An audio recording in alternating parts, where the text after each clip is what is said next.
میرے نبی پاک صلی اللہ تعالیٰ علیہ وسلم نے فرمایا شعبان میرا مہینہ ہے، رمضان میرے رب کا مہینہ ہے۔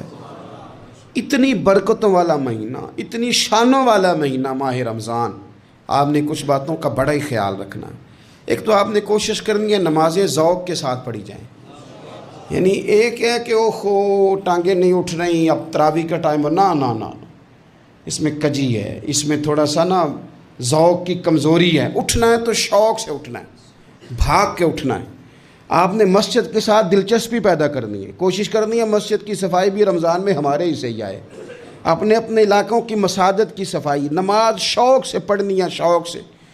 آپ نے رمضان المبارک میں کوشش کرنی ہے کہ آپ یہ کہیں کہ زیادہ سے زیادہ میں نہ دوسروں کو نواز سکوں، میں نہ چپکے سے پہنچوں کسی غریب تک، خود سے جاؤں اور رمضان سے پہلے جاؤں، تاکہ وہ پہلا روزہ جو اس نے رکھنا ہے نا، وہ اسی لنگر سے رکھے جو میرے حصے میں آئے، اور اس کو اپنا محسن سمجھیں جس کی وجہ سے اللہ آپ کو ثواب دے رہا ہے، اس کو محسن سمجھیں جس کی وجہ سے اجر مل رہا ہے۔